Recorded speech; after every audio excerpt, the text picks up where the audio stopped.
ஆண்டவர் உமக்கு சொன்னவை நிறைவேறும் என்று நம்பிய நீர் பேறு பெற்றவர் என்றார். இது ஆண்டவரின் அருள்வாக்கு.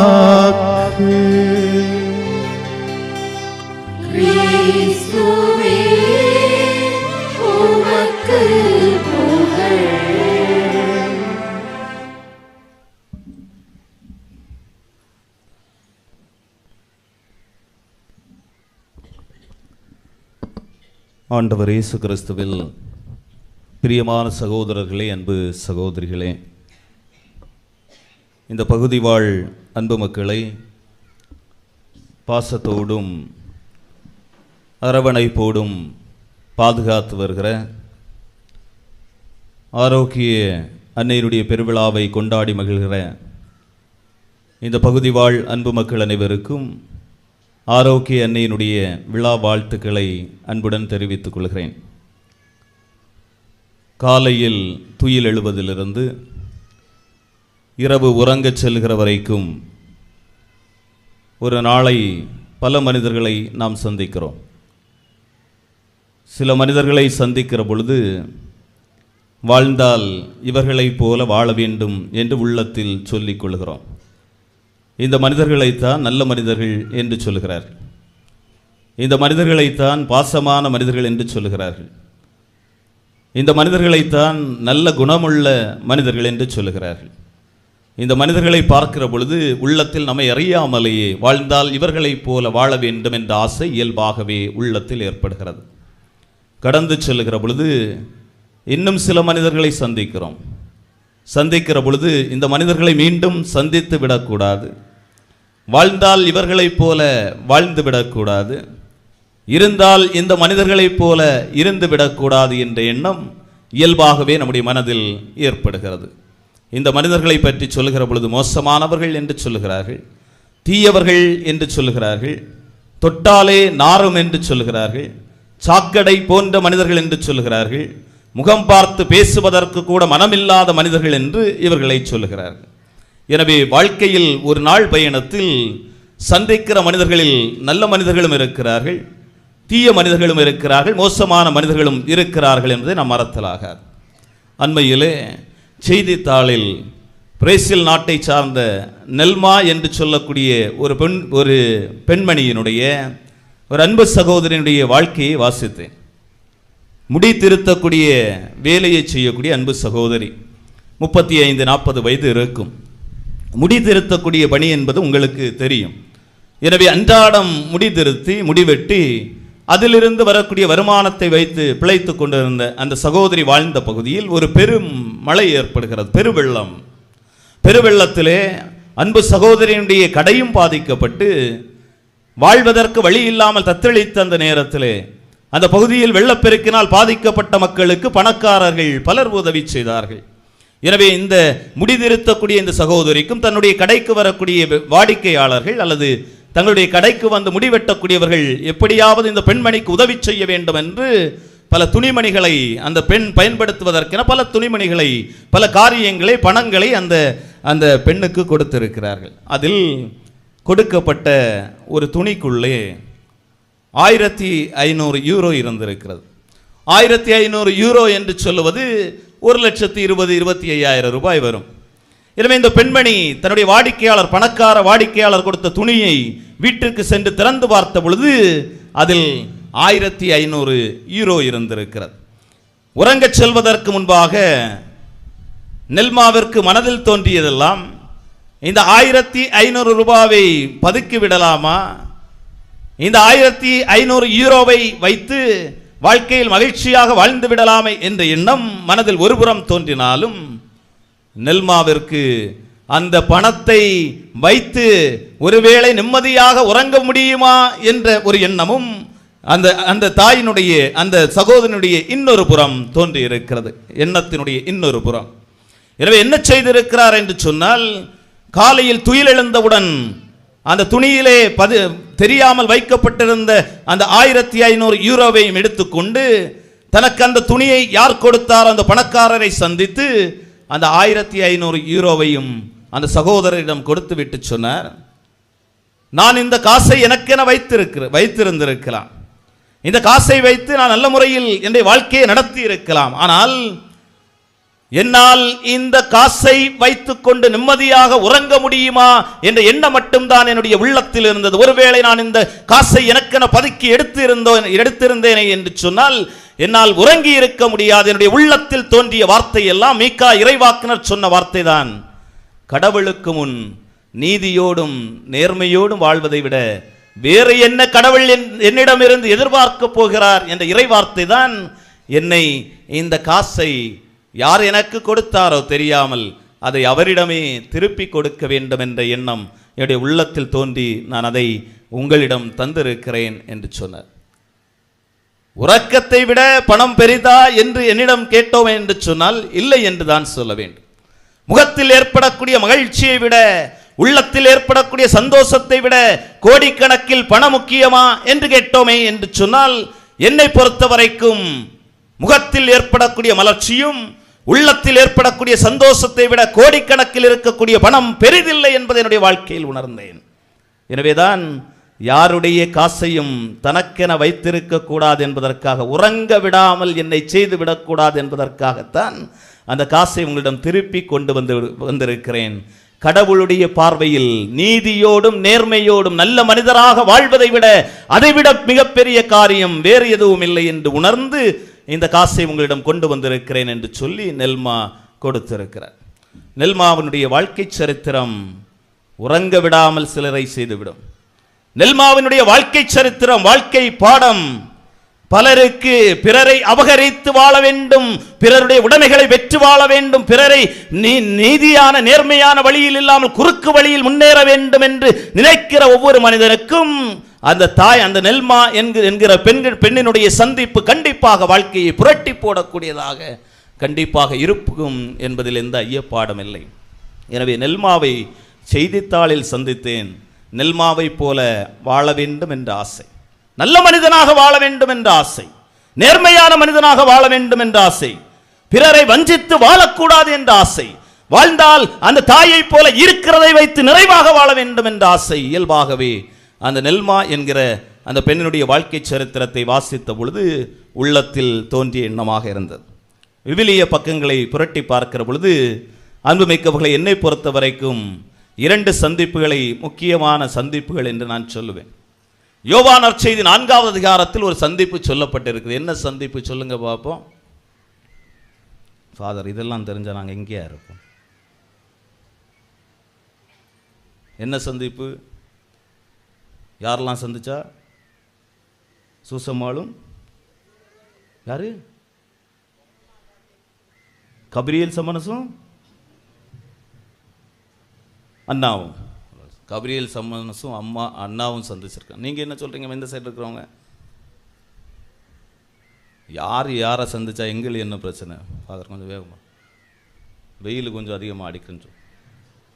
ஆண்டவர் இயேசு கிறிஸ்து சமாரிய பெண்ணை சந்திக்கிற அந்த நிகழ்வு யோவான் நற்செய்தி 4வது அதிகாரத்தில் சொல்லப்பட்டிருக்கிறது. நம்மை பொறுத்த வரைக்கும் சமாரிய பெண்ணிடம் சென்று ஆண்டவர் இயேசு குடிக்க தண்ணீர் கேட்கிறார். ஒரு வீட்டில் போய் கேட்டிருக்கலாம், ஒரு வீட்டில் போய் கொஞ்சம் குடிக்க தண்ணி தாங்கன்னு சொல்லிட்டு, அல்லது ஏதாவது நம்ம பைப் ஏதாவது இருந்தால் அங்கேருந்து போய் குடிச்சிருக்கலாம். இந்த மனுஷன் எதுக்கு இந்த சமாரிய பெண்ணிடம் சென்று, அதிலும் கிணத்தருகே தனியாக தண்ணி பிடித்துக் கொண்டிருக்கிற அந்த பெண்ணிடம் சென்று ஆண்டவர் இயேசு குடிக்க தண்ணீர் கேட்க வேண்டும் என்ற எண்ணம் இயல்பாக நம்முடைய உள்ளத்தில் ஏற்படக்கூடும்.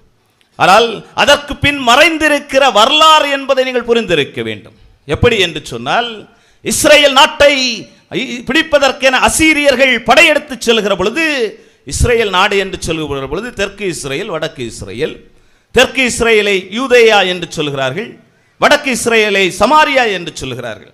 எனவே இஸ்ரேல் நாடு என்று சொல்வது 2 பகுதிகளை உள்ளடக்கிய நாடு. அசீரியர்கள் படையெடுக்கிற பொழுது இந்த வடக்கு இஸ்ரேல் மக்கள் என்று அழைக்கப்படுகிற இந்த சமாரிய மக்கள் தெற்கு இஸ்ரேல் மக்களை காட்டி கொடுத்து அசீரியர்களுக்கு துணை போய் இஸ்ரேல் நாட்டினுடைய வீழ்ச்சிக்கு இவர்கள் காரணமாய் போனார்கள். எனவே தெற்கு இஸ்ரேலில் வாழ்ந்த யூதேய பகுதிகளில் வாழ்ந்த இஸ்ரேல் மக்களுக்கு பயங்கரமான கோபம். நம்ம கூட இருந்துட்டு இப்படி பண்ணு போட்டாங்களே, கூட இருந்துட்டு தான் நிறைய பேர் குலவாரம் எல்லாம் செய்வான்.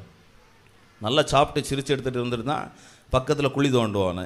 அதுபோல் தான் அங்கே சம்பவம் நடந்திருக்கு. என்ன சம்பவம்னு சொன்னான்னா, இந்த வடக்கு இஸ்ரேலில் இருந்தவன் எல்லாம் சூழ்ச்சி செஞ்சு இல்லை அசீரியர் படையெடுத்து வரான், நம்ம என்ன செய்வோம், மொத்தமாக இந்த தெற்கு இஸ்ரேலில் இருக்கவனுடைய கதையை முடிச்சிருவோம் என்று சொல்லி அசீரியர்களோடு இணைந்து தெற்கு இஸ்ரேல் மக்களுடைய வீழ்ச்சிக்கு காரணமாக இருக்கிறார்கள். ஒட்டுமொத்த இஸ்ரேலையும் அவர்கள் சூறையாடி கொண்டு செல்வதற்கு காரணமாக இருக்கிறார்கள். எனவே போருக்கு பிறகு, அசீரிய படையெடுப்பிற்கு பிறகு தெற்கு இஸ்ரேல் மக்கள் எல்லாம் சேர்ந்து கூடி வந்து சொல்றாங்க, இனிமேல் ஒரு சண்டை வந்தா என்ன செய்வீங்க உடனடியா, இனிமேல் ஒட்டும் உறவும் இல்லை, பெண் கொடுப்பதோ பெண் எடுப்பதோ இனி நமக்குள்ளே எதுவும் இல்லை. அவர்கள் நமக்கு எதிராக சூழ்ச்சி செய்து நம்மை வீழ்த்தி விட்டார்கள். இனி வடக்கு இஸ்ரேல் சமாரியாவில் வாழக்கூடிய எந்த மனிதர்களோடும் நமக்கு ஒட்டு உறவும் இல்லை. இவர்களோடு இனி பேசுவதோ இவர்களோடு இன்னும் ஒட்டு உறவாடுவதோ இனிமேல் வாழ்க்கையில் எதுவும் இல்லை என்று சொல்லி தெற்கு இஸ்ரேலில் வாழக்கூடிய மக்கள் முடிவெடுக்கிறார்கள். கிறிஸ்து பிறப்பதற்கு 722 ஆண்டுகளுக்கு முன்பு, 722 ஆண்டுகளாக அவங்களுக்குள்ள எந்த பேச்சுவார்த்தையும் இல்லை. யாருக்குள்ள?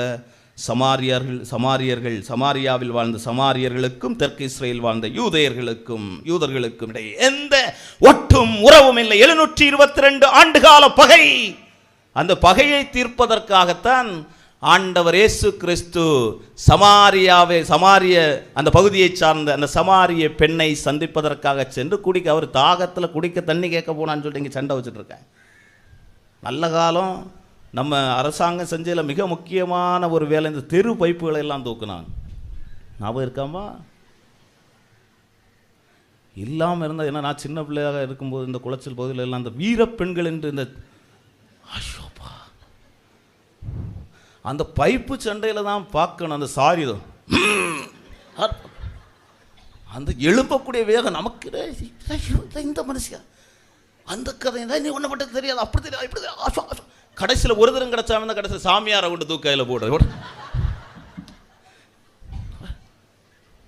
ஒன்றை பற்றி தெரியாது. நமக்கு அந்த நேரம் ஒரு படம் டைரக்ஷன் எடுத்தோம்னு வைங்க, அதே போல கேட்டார். அப்படி ஆட்டக்காரைகள் நிறைய பேர். நல்ல காலம். அந்த தெரு பைப்புகள் எல்லாம் இந்த அரசாங்கம் கொஞ்சம் அதை தூக்குனதுனால இன்னைக்கு கொஞ்சம் அந்த தெருக்களிலெல்லாம் கொஞ்சம் அமைதி இருப்பதை பார்க்க முடியும். இங்கே ஆண்டவர் இயேசு கிறிஸ்து தண்ணி கேட்க போனார் என்று சொல்லார்கள். அவர் உறவை சரிப்படுத்த சென்றிருக்கிறார். சமாரியர்களோடு 722 ஆண்டுகளாக இருந்த பகையை தீர்ப்பதற்காக ஆண்டவர் இயேசு கிறிஸ்து சென்று அந்த சமாரிய பெண்ணோடு உறவாடுகிறார் என்று நீங்கள் மறந்துவிட. அன்புமிக்கவர்களே, யோசித்து பாருங்கள். 722 ஆண்டுகால பகை ஒரு சந்திப்போடு முடிவடைகிறது. 722 ஆண்டுகால பகை, சண்டை, சச்சரவு. ஆண்டவர் இயேசு கிறிஸ்து முயற்சி எடுத்து அந்த சந்திப்பின் வழியாக அந்த பெண்ணிடம் குடிக்க தண்ணித்தா என்று கேட்டு ஆண்டவர் அந்த உறவை ஏற்படுத்திக் கொள்வதை நீங்கள் பார்க்க முடியும்.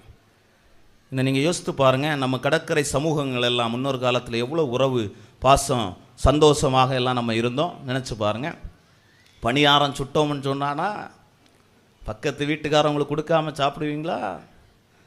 அச்சப்பன் சுட்டான்னு சொன்னானா கடிச்ச சவுண்டு பக்கத்து வீட்டில் கேட்காம இருக்குமா? கருப்பு அல்வா கிண்ணான்னு சொன்னான்னா பக்கத்து வீட்டில் கொடுத்து தானே அங்கே போயிட்டு தானே இங்கே வரும் இல்லையா? இன்னைக்கு அந்த மனம் வெளியில் போயிடக்கூடாதுன்னு சொல்லி சவுதி அரேபியாவில் ஸ்ப்ரே எல்லாம் அடிச்சு அந்த பணியாரம் சுடும்போது ஸ்ப்ரே சவுண்டு தான், ஸ்ப்ரே மனம் தாங்க இந்த வரும். என்னப்பா என்று பார்க்குற பொழுது அது என்ன மாப்பிள்ளை சவுதி அரேபியாவில் அந்த பயங்கரமான ஒரு ஸ்ப்ரே அனுப்ப. அந்த ஸ்ப்ரே எதுக்கு பயன்படுன்னு சொன்னோன்னா, பணியார மனம் பக்கத்து வீட்டில் அடிச்சிடக்கூடாது, அச்சப்போ மனம் பக்கத்து வீட்டில் அடித்து விடக்கூடாது என்பதற்காக இன்று என்ன செய்கிறீர்கள்? பல வகையான உயர்தர ஸ்ப்ரேகளை அடித்து பக்கத்து வீட்டுக்காரை பகைக்காரி என்று, அடுத்த வீட்டுக்காரை சண்டைக்காரி என்று உறவு முறைகளை முறித்து கொண்டு சுவர்களை எழுப்பி உறவு முறைகளை நீங்கள் எல்லாம் முறித்து வைத்து வாழ்ந்து கொண்டிருக்கிறீர்களே. யோசித்துப்பா. உறவு முறைகள் எல்லாம் இல்லாமல் போய்விட்டது. அண்ணன், தம்பி, தங்கச்சி, அக்கா என்ற உறவு முறைகள் எல்லாம் இன்று குறைந்து விட்டது. பணத்திற்காகத்தான் எல்லாம் என்று ஆகிவிட்டது. நீங்க நினைச்சு பாருங்க. பணம் இருக்கிறவன சொந்த பந்தம்னு சொல்றீங்க, பணம் இல்லாத அண்ணன் தம்பியை சொந்த பந்தம்னு சொல்றது இல்லையே, எட்டு பார்க்கறது இல்லையே. இன்னாருடைய பேரனுடைய, பேத்தியினுடைய, மாமனுடைய, மச்சானுடைய, கொழுந்தனுடைய, அப்படி அப்படி என்று கொளுத்து போட்டு உறவு சொல்லுகிறாய். பார்த்தாலும் ஒரு கவுன்சிலராக இருப்பாருங்க, வார்டு மெம்பர். ஒரு வார்டு மெம்பர், உனக்கு தெரியாத வார்டு மெம்பரை கொக்கி போட்டு உறவு சொல்லுகிற நீ, உன்னுடைய உடன் பிறந்த இரத்த சொந்த பந்தங்கள் உடன்பிறப்புகளை நீ சொந்தங்கள் என்று சொல்லுவதில்லையே. ஏனென்று சொன்னால் அங்கே பணம் விளையாடுகிறதல்லவா. வைத்திருக்கிறவனை சொந்தம் என்று சொல்லுகிறாய், இல்லாதவனை ஒட்டும் உறவும் இல்லை என்று சொல்லி ஒதுக்கிக் கொள்ளுகிறாய். எனவேதான் உறவுகள் எல்லாம் இன்று பணத்தை வைத்துதான் தீர்மானிக்கப்படுகிறது என்று மறந்து விடாது. எனவே இப்படிப்பட்ட சூழ்நிலையில் வாழ்கிற உன்னை நீ யாரோடெல்லாம் பேசாமல் இருக்கிறாயோ, அது உன்னுடைய சகோதரனாக இருக்கலாம், சகோதரியாக இருக்கலாம், சொந்த பந்தங்களாக இருக்கலாம், யாரோடெல்லாம் எத்தனை ஆண்டுகள் நீ பேசாமல் உறவாடாமல் உறவு இல்லாமல் ஒட்டும் உறவும் இல்லை என்று சொல்லி இருக்கிறாயோ, அந்த மனிதர்களோடு உன்னுடைய சந்திப்பு உறவை ஏற்படுத்த வேண்டும் என்பது என்று ஆண்டவர் இன்றைய நாள் விரும்புகிறார். இதற்கு முன்பாக நான் இருந்த பங்கில் ஒரு சகோதரி வந்தார். அந்த சகோதரியுடைய பிள்ளைக்கு புது நன்மை. சகோதரி வந்து சொன்னார், ஃபாதர், எனக்கு ஒரு ஃப்ரெண்டு உண்டு, இத்தனை வருஷம் ஃப்ரெண்ட் ஆகும், ஆனால் 2 பேருக்கு இப்போ பயங்கரமான சண்டை, இந்த புது நன்மை எடுக்கிறதுல என்ன செய்யணும்னு எனக்கு தெரில அப்படின்னு சொல்லி சொன்னார். கொடுக்கணுமா கார்டு கொடுக்கக்கூடாது? நான் சொன்னேம்மா, ஒன்றும் யோசிக்காதீங்க, கார்டை கொண்டு கொடுங்க, என்ன சம்பவம் நடக்குன்னு சொல்லி பார்ப்போம். இந்த அம்மா கார்டை கொண்டு போயிருக்கிறாங்க. அந்த சகோதரி வீட்டில் நடு வீட்டில் நின்று அந்த வாசலில் வந்து நின்று வாங்கிட்டு அப்படியே போயிருக்கோம். என்கிட்ட வந்து சொன்னாங்க, ஃபாதர் நீங்கள் கார்டு கொடுக்க சொன்னதுனால தான் இவ்வளோ சம்பவம். நான் போனேன், அவள் மூஞ்சியோ சும்மா இருந்து என்ன இருக்க விடாமல், உங்களால் பெரிய பிரச்சனை இங்கே வரப்போகுது அப்படின்னு கார்டு கொடுத்தாச்சுலமா போட்டு. புது நன்மை சம்பவம் நான் தான் புது நன்மை கொடுத்தேன், ஆனால் இந்த மண்டபத்துக்கு எல்லாம் நான் போகல. சரி, என்ன நடந்தது எனக்கு தெரியாது, நான் இந்த மனுஷியை கண்டானா இன்னும் பார்க்கவே கூடாது, ஒதுங்க எடுத்து போகிறதா நமக்கு நல்லது அப்படின்னு சொல்லி நான், ஏன்னா எப்படியும் அந்த ஆள் வந்திருக்க வாய்ப்பில்லை. அடுத்த நாள் வருகிற பொழுது முகத்தில் பயங்கரமான சந்தோஷம். ஃபாதர் ஃபாதர் என்ன கேட்டீங்களா? என்ன மற்றவ அவ தான் ஆளாக வந்தா. 6-7 மணி புதுசாக பார்க்குற ஃபாதர்னா 6:45 அந்த பையனை கூப்பிட்டு கோயிலுக்கு வரேன், மற்றவ தான் அங்கேருந்து கும்பிட்டு முன்ன நிற்கிறா. சரி, அதோட பூசை முடிஞ்சு போயிடுவாள்னு பார்த்தேன். அவள் தான் வந்தவங்களெல்லாம் ஒரே விளம்புனா கடைசியில் கொஞ்சம் பரிசு ஏதோ ஒரு அரைப்பவன் மோதிரம் போட்டு கொடுத்தா முடிஞ்சு போயிடுவான்னு சொல்லி பார்த்தா, ஆனால் கடைசியில் அந்த பந்தி அந்த அவுளு கொடுப்பாங்க பார்த்தீங்களா ஃபாதர், இந்த சாப்பாடு லேட்டாக வந்தவங்களை அவுளு கொடுப்பாங்களா, அது வரைக்கும் நின்று எல்லாத்தையும் ஒதுக்கு வந்துட்டு தான் போனா ஃபாதர். பயங்கரமான சந்தோஷம். பார்த்தீங்களாம்மா, காடு கொடுக்காமல் இருந்திருந்தா என்று சொன்னால் ஒட்டுமொத்த கதையும் முடிந்திருக்கும். அவள் உன்னை பற்றி என்னவெல்லாம் சொல்லி இருப்பாள் என்று யோசித்துப்பார். புது நன்மை வந்துச்சு, நான் தான் பிடிச்சு கொடுத்த பிள்ளை, எனக்கு காடு தராம போயிட்டாள், இப்படி பண்ணிட்டாள் அப்படி பண்ணிட்டாள்னு சொல்லி உன் பேரை ஊரு முழுசு ஆசைப்படுத்திருப்பான். நீ காடு கொடுத்ததுனால மொத்த கதையை முடிஞ்சு உங்களுக்கிடையே உறவு நிலை ஏற்பட்டு நீங்கள் சந்தோஷமாக இருப்பதற்கு அந்த புது நன்மை என்று சொல்லக்கூடிய அதன் வழியாக நீங்கள் உங்களுடைய சந்திப்பு உங்களுடைய உறவை திடப்படுத்தி இருக்கிறது என்பதை நீங்கள் மறந்துவிடக்கூடாது. எனவே தான் சொன்னேன், சந்திப்புகள் உறவை ஏற்படுத்த வேண்டும். இன்று நீங்கள் சென்றவுடன் யாரோடெல்லாம் பேசாமல் இருக்கிறீர்களோ, அதுக்காக போய் வீணான இதாக முயற்சியில் மாமியார்கிட்ட போய் ஏதாவது சொல்கிறாங்கம்மா, ஏற்கனவே அந்த மனசு என் மேலே கொஞ்சம் கொஞ்சம் 2 நாள் கழித்து மாமியார்களை போய் பாருங்கள். இன்னும் போனோன்னு ஃபாதர் சொல்லியிருக்கார், உடனடியாக சென்று இந்த மாமியாரை சந்திக்கணும், உறவை ஏற்படுத்த வேண்டும்னு சொல்லலாம். கொஞ்சம் இந்த பிரசங்கம் கொஞ்சம் எஃபெக்ட் கொஞ்சம் இருக்கும், அது முடிஞ்ச பிறகு போய் என்ன எடுத்துன்னு பாருங்கள். புரியுதாம்மா? உடனடியாக சென்று இந்த காரியத்தை பண்ணுறாங்க. பிறகு இருந்தது இந்த ஃபாதர் ஆரோக்கியத்தில் இந்த உறவுகளை சந்திக்கன்னு சொன்னதுனால நான் மாமியாரை சந்திச்ச அந்த மனுஷன் ஏற்கனவே இருந்த கோவத்தில் ஒரு கெட்ட வார்த்தையும் போட்டு வந்தாலாம். இந்த நாள் வரை பார்க்காம இப்போ ஓடு வந்திருக்கான்னு கொஞ்சம் பொறுமையாகச்சு. உறவு நிலைகளை சரிப்படுத்துவதற்காக சந்திப்புகள் இருக்க வேண்டும் என்பது நமக்கு ஆண்டவர் இயேசு கிறிஸ்து சமாரிய பெண்ணை சந்திப்பதன் வழியாக நமக்கு சொல்லித்தரக்கூடிய பாடமாக இருக்கிறது. 2வது சந்திப்பு, அன்புமிக்கவர்களே, விவிலிய பக்கங்களில் என்னை பொறுத்த வரைக்கும் மரியா எலிசபெத்தை சந்திக்கிற அந்த சந்திப்பு, அதைத்தான் இன்றைய நற்செய்தி வாசகமாக நாம் வாசிக்க கேட்டோம். நாசரேத்திலிருந்து ஹெப்ரோன் என்று சொல்லக்கூடிய இடத்திற்கு ஏறக்குறைய 80 மைல் தூரம் நடந்து சென்று அன்னை மரியாள் விரைந்து சென்று எலிசபெத்தை சந்தித்தார். எதுக்குமா அவ்வளோ தூரம் வேகமாக போயிருக்கா? விரைந்து சென்றன்னா வேகமாக, எதுக்கு வேகமாக போனாங்க அம்மா? எதுக்கு வேகமாக போனாங்க? எலிசபெத்து எத்தனை மாதம் கர்ப்பமாக இருந்தாங்க? அது எத்தனை மாதம்னு எங்களுக்கு தெரியாது ஃபாதர். ஆனால் நிறை மாத கர்ப்பிணியாக இருந்திருக்கிறார். சரி, ஓகே, வேகமாக. அதனால் நிறை மாத என்னதெல்லாம் கூட கொண்டு போனாங்க? என்னதெல்லாம் கொண்டு போயிருக்கணும்? என்னம்மா? வாழைப்பழம். ஓ, இங்கே வாழைப்பழம் கொண்டு போயிருக்காங்க. சரி, வேற என்ன? பலாப்பழமா? வேற என்னம்மா கொண்டு போனாங்க? எப்படியும் பல வகையான மருந்துகள் கொண்டு போயிருக்கணும். எப்படி தான் உங்களுக்கு கண்டிப்பாக அந்த கர்ப்பமாக இருக்கிறவங்களுக்கு என்ன முதல்ல வரும்? என்ன வரும்? வாந்தி.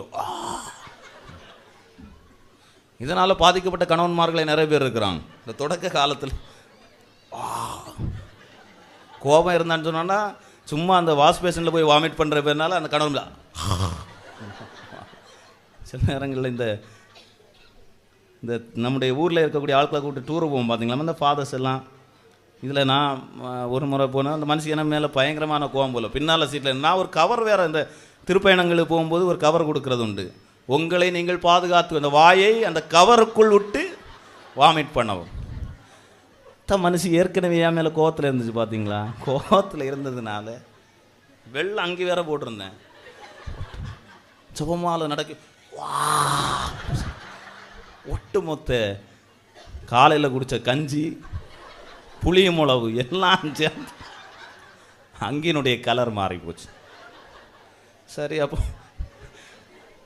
பயணம் போகிற பொழுது வாமிட் வராமல் இருக்கிறதுக்கான மூலிகைகள்லாம் கொண்டு போயிருப்பாங்க. பிறகு இந்த தலைவலி, காய்ச்சல், இந்த மூட்டு வலி, இதுக்கான மூலிகைகள்லாம் உங்களுக்கு தெரியும். அதெல்லாம் கண்டிப்பாக அன்னை மரியாள் சுமந்து கொண்டு செல்ல வேண்டும். என்னை பொறுத்த வரைக்கும் அன்னை மரியாள் தான் முதல் செவிலித்தாய், முதல் நர்ஸு அன்னை மரியா தான். எல்லாத்தையும் கொண்டு சுமந்து கொண்டு பயணம் செய்திருக்கிறார்கள். இங்கே ஹெப்ரோன் என்று சொல்லக்கூடிய மலைநாட்டு பகுதிக்கு பயணம் செய்து எலிசபெத்தை சந்தித்திருக்கிறார். ஆனால் எலிசபெத்திற்கு இன்னொரு வேதனை இருந்தது என்பதை நீங்கள் மறந்துவிட. நீங்கள் சொல்ற போல அந்த பேறுகால வேதனை, கற்பகால வேதனையை தவிர்த்து இன்னொரு வேதனை அன்னை அந்த எலிசபெத்துக்கு இருந்திருக்கிறது. என்ன வேதனை என்று விவிலிய அறிஞர்கள் சொல்லுகிறார்கள் என்று சொன்னால், இந்த சக்கரியாவும் எலிசபெத்தும் முதிர்ந்த வயதில் இருக்கிற பொழுது வானதூதர் வந்து சொல்றாரு பார்த்தீங்களா, உங்களுக்கு ஒரு குழந்தை பிறக்குமா, பயப்படாதீங்க என்று சொல்லுகிற பொழுது சக்கரியா என்ன சொல்கிறார்? என்ன சொன்னார்? நானே ரிட்டையர்ட் ஆகி போன கிழவர். அங்கே பாருங்கள் அந்த கிழவியை ரெண்டு.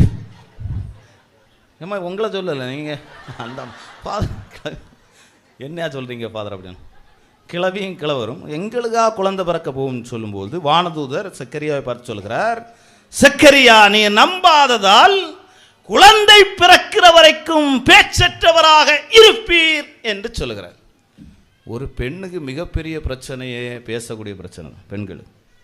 நீங்கள் குடும்பங்களில் பாருங்கம்மா, உளவியலாளர்கள் என்ன சொல்கிறாங்கன்னு சொன்னால், ஆண்கள் ஒரு நாளைக்கு 500 முதல் 1500 வார்த்தைகள் தான் பேசுவாங்க.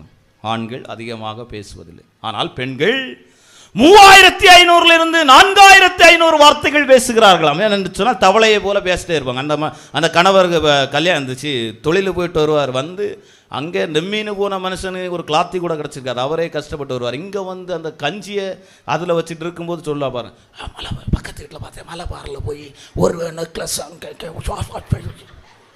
கோவத்தில் வர மனுஷன் என்ன செய்யறது? மொத்தமாக அந்த கஞ்சியை தூக்கு ஃபுட்பால் போடுறாங்க. ஆள் பறந்து பேசின ஆள் வெளியில் வந்து கிடக்கும். பார்த்தவர் தான் தெரியும், ஓஹோ அதிகமாக பேசினால மற்ற மனுஷன் போட்டு குத்து ஆளை தூக்கிற வெளியில் எடுத்த அதிகமாக. இங்கே பெண்களுக்கு வழக்கமாக பேசாமல் இருக்க முடியாது பார்த்தீங்களா. இங்கே நம்ம ஒரு ஆள் யார், சக்கரியா ஊமையாய் போனார். அதான் சம்பவம். அங்கே ஊமையாய் போனனால பேச்சு துணை இல்லையே என்று நம்முடைய எலிசபெத்து மிகுந்த மன வருத்தத்தில் இருந்திருக்கிறார். பேச்சுவதற்கு யார் கர்ப்ப காலத்தில் வெளியே போக முடியாது, ஒன்றும் செய்ய முடியாது. இவர் தான் மாட்டினார்னு சொல்லி எல்லாம் இவர்கிட்ட தான் பேசன்னு சொல்லுங்க என்று சொல்லி கொண்டிருப்பார். பேச முடியாதம்மா, என்ன பேச முடியாது. மொத்தமாக என்ன நடந்திருக்குன்னா பெரிய பிரச்சனை, பேச்சு துணை இல்லை என்று அன்னை மரியாவுக்கு கண்டிப்பாக தகவல் வந்திருக்க வேண்டும். எனவே அன்னை மரியாள் சுமந்து கொண்டு அந்த மருந்துகளை எல்லாம் சுமந்து கொண்டு வாருங்கள் பேசுவதற்கு துணையாக இருப்போமே என்று சொல்லி அன்னை மரியாள் நம்முடைய எலிசபெத்தை சந்திப்பதற்காக செல்கிறார். சந்தித்த பிறகு அங்கே சென்ற பிறகு அவர்கள் என்ன காரியங்கள் எல்லாம் பேசியிருப்பாங்க சொல்லுங்க பார்ப்போம். ஒரு குழந்தை, வயிற்றில் இருந்த குழந்தை பேரு வகையால் மகிழ்ச்சியால் துள்ளி இருக்குன்னு சொன்னால் என்ன எல்லாம் பேசியிருப்பாங்க?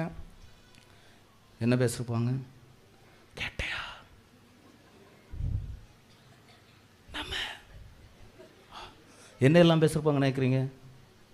சும்மா சொல்லுங்கள், என்ன பேசியிருப்பாங்க? குடும்ப கதை பேசியிருப்பாங்களா? பேசுனாங்களா? இல்லை ஃபாதர். அது சீரியல் கதைகள் எல்லாம் பேசுனாங்களா? இல்லை.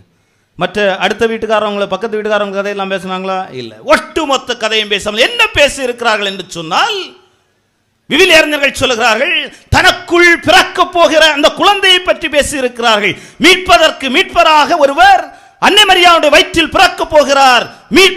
மீட்பருடைய பிறப்பையும் அதை சுற்றி இருக்கக்கூடிய அதை சார்ந்த காரியங்களை பற்றி பேசுகிற பொழுது உள்ளத்தில் ஒரு பாராட்டுதல், கடவுள் காரியங்களை பேசுகிற போது ஒரு மகிழ்ச்சி ஏற்பட்டிருக்கிறது. அந்த மகிழ்ச்சியின் பொருட்டு அன்னை மரியா அந்த எலிசபெத்தினுடைய வயிற்றில் இருந்த அந்த குழந்தை மகிழ்ச்சியால் துள்ளி இருக்கிறது. எனவே யோசித்து பாருங்கள் அன்பு மிக்கவர்களே, நாம் பேசுகிற பொழுது அந்த பேச்சால் பிறர் மகிழ்ச்சி அடைந்திருக்கிறார். நாம் சந்திக்கிற பொழுது நம்முடைய சந்திப்புகள் பிறரை சந்தோஷப்படுத்த வைத்திருக்கிறதா? தேவையில் இருக்கிற மனிதர்களை சென்று சந்தித்து அவர்களை மகிழ்ச்சிப்படுத்தக்கூடியவர்களாக இருக்கிறீர்களா? அதிலும் குறிப்பாக நம்முடைய இல்லங்களிலே நோய்வாய்ப்பட்டு படுக்கையில் இருக்கக்கூடிய நம்முடைய சகோதர சகோதரிகளை, நம்முடைய மாமியாரை அல்லது நம்முடைய மாமனாரை, நம்முடைய பெற்றோரை கவனித்தவர்களை மகிழ்ச்சிப்படுத்தக்கூடியவர்களாக இருக்கிறீர்களா என்று கேட்டோமே என்று சொன்னால் இன்று இல்லை என்று தான் சொல்ல வேண்டும். நிறைய பேர் கடமை என்று சொல்வது ஒரு ஹார்லிக்ஸை வாங்கி கொண்டு ஆஸ்பத்திரியில் இருக்கக்கூடிய ஆளுக்கு மொத்தமாக கொடுத்துட்டு அதோட கதை முடிஞ்சிடணும். அவங்ககிட்ட ஹார்லிக்ஸ் அந்த அம்மா கேட்கவே. இன்னும் சிலர் இருக்கிறார்கள், வயது முதிர்ந்த வயதில் இருக்கிற பொழுது எப்படியாவது ஆள் இறக்க வேண்டும் என்று பேசக்கூடிய யோசிக்கக்கூடியவர்களே இருக்கிறாங்க. எப்போ சோழி சுத்தம் வேகமாக முடியும், உடனடியாக அடக்கத்தை எடுத்து ஆளை கதையை முடிச்சலாம் என்று யோசிக்கக்கூடியவர்கள் இருக்கிறாங்க. நான் இதற்கு முன்பாக இருந்த ஒரு பங்கில் ஒருவர் வந்தார். சரியாக பூசை முடிந்து இருக்கிற பொழுது வந்தார். ஃபாதர் மந்திரிக்க போகணும்னு சொன்னார். நான் சொன்னேன், ஐயா 2வது பூசை இருக்குது, முடிஞ்ச பிறகு தான் வருவேன். 2வது பூசை முடிஞ்சோன்னா அதே பைக்கில் வந்து நிற்கார். வாங்க ஃபாதர் மந்திரிக்க போகணும். சரி யார் ஏறுகிற பொழுது ஏறியாச்சு, வண்டி போயிட்டே இருக்குது. ஊர் எல்கையை தாண்டியாச்சு. ஊர் எல்கையை தாண்டணும் எனக்கு பயங்கரமான பயல. நம்ம ஊர் தாண்டியாச்சு, அடுத்த ஊருக்கு போகுது. ஐயா எங்கே போகிறீங்க? அங்கே சும்மா இருங்க ஃபாதர் போவோம். அப்படி போயாச்சு, அடுத்த ஊர் தாண்டியாச்சு. அதுக்கு அடுத்த ஊரில் போய் வண்டி நிற்கு. வண்டி நின்றுன்னு ஒரு இடுக்க உள்ள என்ன கூப்பிட்டு போகிறார். போகிற பொழுது ஒரு வீட்டில் ஒரு 10 போல பெண்கள் நிற்கிறாங்க, ஒரு ஆண். இவர் என்ன கூப்பிட்டு போகிறார். ஃபாதர் சொல்கிறான்னு தப்பாக நினைக்காதுங்க, நிறைய ஃபாதரை கூப்பிட்டு வந்து ஜெபம் பண்ணியாச்சு, மனுஷி கதை முடியலை, கொஞ்சம் விசாரித்து பார்த்தேன், நீங்கள் தான் இதுக்கு சரியான ஆளுன்னு சொல்லிட்டு சொன்னாங்க. அதனால் நல்ல பயங்கரமான ஒரு ப்ரேயரை போடுங்க, கதை முடியணும் என்று சொன்னேன். இதுவரைக்கும் ஒரு மனுஷி ஒரு ஆள் நல்லா இருக்கணும், சந்தோஷமாக இருக்கணும், உடல்நலத்தோடு இருக்கணும், இதுக்கு தான் ஜெபம் பண்ணுறேன் தவிர இப்படி ஆள் சீக்கிரம் ஃபோன் பண்ணி சொல்லி நான் இதுவரைக்கும் ப்ரேயர் பண்ண கிடையாது. இருந்தாலும் இவர் சொல்லிட்டாரேன்னு சொல்லிட்டு ப்ரேயர் எனக்கு என்ன சொல்லுங்க, ப்ரேயர்லாம் முடிஞ்சு ஒரு 9:30-10 மணி இருக்கும். நான் எனக்கு பயங்கரமான வருத்தம், சோகத்தில் போய் தூங்குறேன். 4 மணிக்கு அவர் திரும்ப எனக்கு ஃபோன் பண்ணுறார். ஃபாதர் சூப்பர், ஆளு கதை முடிஞ்சிருச்சு என்று சொன்ன. அட பாவி, ஒரு ஆள் சாகன்மன் சொல்லி கூட்டு போய் ப்ரேயர் பண்ணி அதில் 4 மணி வாழ்த்து வருது. என்ன ஃபாதர் சூப்பர், கதை முடிஞ்சிருச்சு என்ற கதை. யோசித்துப்பார், நீ உன்னுடைய உடனிருப்புகளை, தேவையில் இருக்கிற மனிதனை, சொந்த பந்தங்களை நீ எப்படி நாடி சென்று அவர்களை சந்தித்து அவர்களை மகிழ்ச்சிப்படுத்தக்கூடியவராக, அவர்களுக்கு தேவையான உதவிகளை செய்யக்கூடியவனாக நீ இருக்கிறாய் என்று யோசித்து பார்க்க வேண்டும். உன்னுடைய சந்திப்புகள் தேவையில் இருக்கிற மனிதர்களுக்கு இருக்கிறதா என்று யோசித்துப்பார். கஷ்டத்தில் இருக்கக்கூடிய மனிதனுக்கு நீ சென்று சந்தித்து அவர்களுக்கு ஆறுதல் சொல்கிறாயா, நிம்மதி சொல்கிறாய், அவர்களுக்கு மகிழ்ச்சியை கொடுக்கக்கூடியவராக நீ இருக்கிறாயா என்று யோசித்து பார்க்க வேண்டும். எனவே தான் சொன்னேன், இந்த 2 சந்திப்புகளும் வாழ்க்கையில் மிக மிக முக்கியமானவை. உறவுகளை சரிபடுத்துவதற்காக சந்தியுங்கள், எல்லோரையும், பேசாமல் இருக்கக்கூடிய மனிதர்களை சந்தியுங்கள். தேவையில், கஷ்டத்தில், துன்பத்தில், துயரத்தில், ஆறுதல் இல்லாமல், நிம்மதி இல்லாமல் வேதனைப்படுகிற மனிதர்களையும் சந்திப்பதற்கு தயாராக இருக்க வேண்டும். ஏனென்று சொன்னால் உங்களுடைய சந்திப்பு அவர்களுக்கு ஆறுதலை கொடுக்கும், உங்களுடைய சந்திப்பு அவர்களுக்கு மகிழ்ச்சியை கொடுக்கும், உங்களுடைய சந்திப்பு அவர்களுக்கு நிம்மதியை கொடுக்கும். ஆமென்.